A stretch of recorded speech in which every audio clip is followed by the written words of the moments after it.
Brexit, how it's affecting the UK and Scotland, how it's affecting Glasgow in particular, and to see whether there is interest among yourselves for forming a group in Glasgow to undertake activity, to do some campaigning here in Glasgow, to continue to make the case, to galvanise the public, to be a voice for our pro-EU, for Scotland's pro-European future.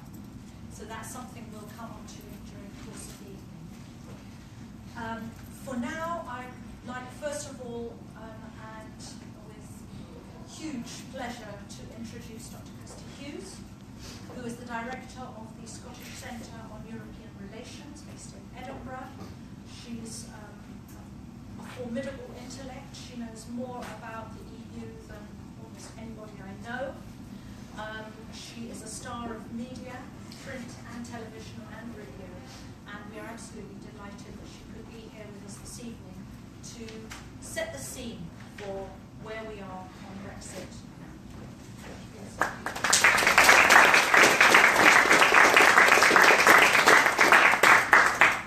Thank you, Vanessa. Thank you, Bill, Jane, for inviting me. I'm not sure I can live up to that super kind introduction, but I've been asked to talk for 5 to 10 minutes about where Brexit's at, where it's maybe going. I could easily talk for an hour, but I'm sure Vanessa will rein me in if I try and go over 10 minutes. I think, if you've been following Brexit, and I'm sure you have, it touches on so many dimensions of our lives, so there's so much you could say about it. And if we start with, we haven't left yet, but is it already having an impact? Yes, I think clearly it's already having an impact. We went from being 2 years ago one of the highest growth economies in the G7, the biggest Western economies, to down at the bottom with Italy. We've seen tens of thousands of EU citizens choose not to stay in the UK, not to keep making their contribution to the British economy.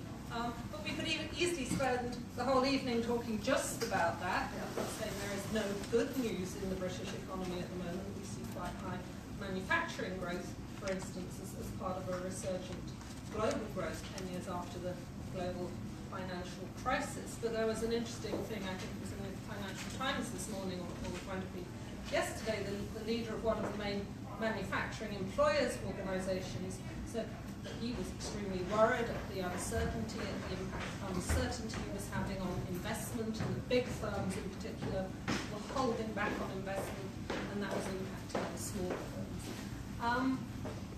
So it is already having an effect, but it will have more of an effect once we leave. And of course, on Monday, the Scottish Government published a paper trying to assess the costs and benefits of the costs. I don't think they found any benefits, but principally the costs of leaving, and whether you left, Vanessa talked about soft and hard Brexit, whether you left with a soft Brexit of staying in the single market, or a harder one with a Canada-style free trade deal, or one with no deal at all. But even with the softer Brexit that the Scottish Government is saying would be the least worst, it's still damaging. Where are we? Last March, 10 months ago, basically, Article 50 was triggered.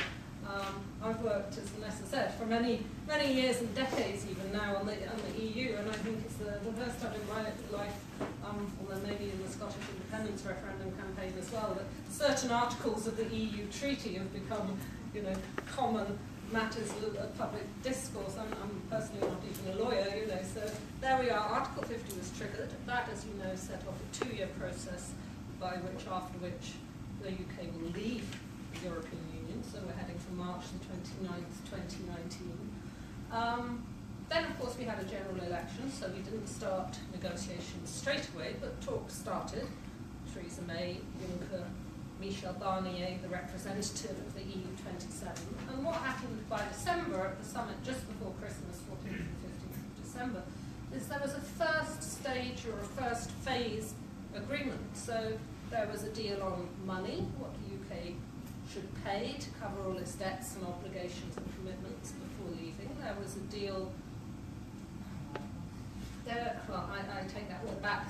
There was a form of words on Northern Ireland, a commitment to keep the border open between Northern Ireland and the Republic of Ireland, and to not undermine the Good Friday Agreement. And there were 3 ways that were suggested that that might happen.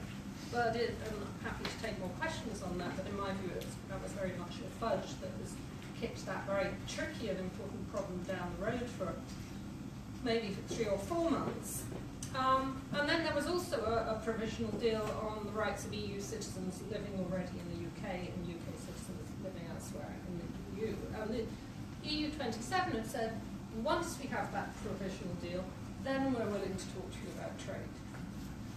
And so now here we are, January 2018. Are we talking yet about trade? The answer, no.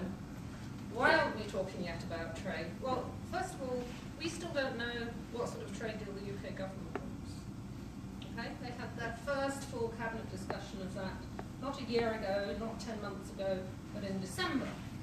And they're about to discuss it some more, and it's expected but not confirmed that Theresa May will make a speech on that in February. The EU have said, we really want to hear from you first before we tell you what sort of deal we'll offer you. Though, again, if you've been following this, you'll hear Michel Barnier and others say, look, you could stay in the single market like Norway, and if you don't want to do that, then we have trade deals with Japan, with Canada, with South Korea. You could have a deal like that. And people talked a lot about Canada, and should it be a Canada dry deal, or should it be, in David Davis terms, I think, a Canada plus deal. But this is all still remarkably vague in many ways. So does that mean we've no talks now till April, because the EU summit where they should agree their position is until the 22nd of March, just before Easter? Answer, no, because the aim is also to have a transition period so that we leave the UK at the end of March 2019.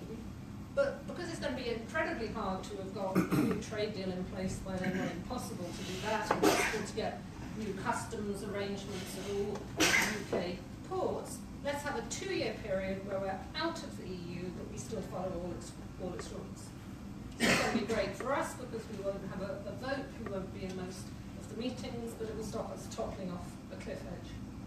So what is actually happening at the moment is that the 27 EU member states are meeting regularly in Brussels to agree the basis on which they will negotiate a transition. And they're not going to finalise that until a meeting at the end of January. So I think what you can expect to see by February is a lot of negotiation and a lot of debate about the transition period. Will EU citizens here still have rights if they come during the transition period, and vice versa for Brits in Spain or Greece or wherever?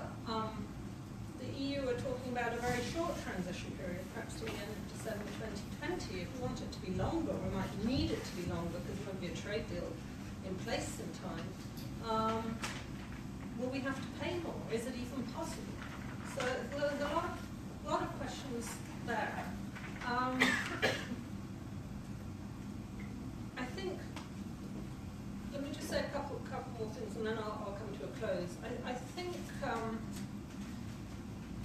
the aim is to get to an outline of a framework for a trade deal by the autumn. So to firm up this first phase deal on citizens, on money in Northern Ireland, and then to decide, are we going to have in the future a deal like Canada or one like Norway? We can't negotiate that in the next 9 months, after which everybody has to ratify it before the following March, but we can do an outline. Are we going to get to that? I think that's quite possible. I think if we do, I think given this particular UK Conservative government, if we get to it, it will be a Canada dry sort of deal. What I can't tell you is how we're going to then square the circle of that with the commitments to Northern Ireland. Doesn't really add up. And it's still, firstly, perfectly possible that it could all get so chaotic and fractious and disagreements within the cabinet that there's no deal, which I think would be extremely damaging politically and economically. Or is it possible that Brexit won't happen? Now, you can talk to some politicians and some journalists will tell you this is extremely unlikely or actually impossible. I certainly pro-Remain. I think Brexit is extremely damaging. I think at the moment I would say maybe there's a 10 or 20% chance Brexit won't happen. And in a way, the reason I put it so low, given that for the last 6 months in the opinion polls, there's been a small majority for Remain, so that 52-48 has shifted the other way around, and then the most recent poll in January had that 55-45 Remain lead. But of course, most of the main political parties, particularly Labour and the Conservatives, are not calling to halt Brexit. But can you withdraw Article 50? Yes. You might have noticed that in a coordinated, I would guess, set of statements this week, we had Tusk and Juncker and President Macron of France all saying, you can come back, you can stay, you can come back. Always forgiven. There's a big, yes, well, I don't know if all is forgiven, but anyway, prodigal son or daughter, you can come back. And the other interesting thing in that most recent poll, the 55% remained 45%, was it asked people if there was another referendum, would they vote Remain or Leave, according to what party they voted for at the last election. And Labour, Liberal, SNP, Greens, Plaid Cymru, all of those parties, over 70% of their voters support Remain. Only 30% of Tory voters support Remain, and there's a magical 2% of UKIP voters who say they vote Remain.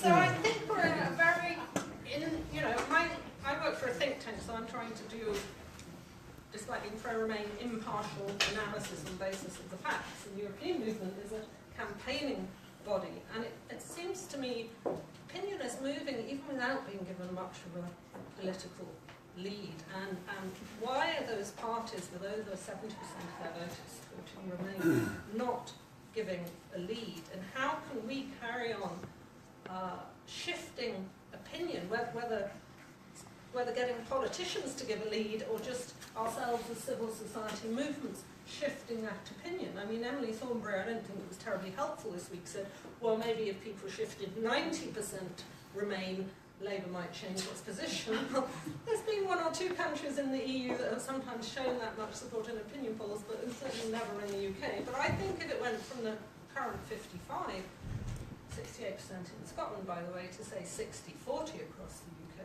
the politics would take off, and it might take off just at a moment in, say, March or April or May, when those trade negotiations are going to be in real difficulty. They're going to be in difficulty over things like regulation, they're going to be in difficulty over Ireland, they're going to be in difficulty over services. So I think we're still in for a very interesting, a rocky and an uncertain 9-12 months, let's say the rest of 2018. And so anyone who would like to change the direction of travel, I think that there's a lot of scope, and I don't think we should let ourselves be put off by journalists and politicians who tell us it's impossible or very, very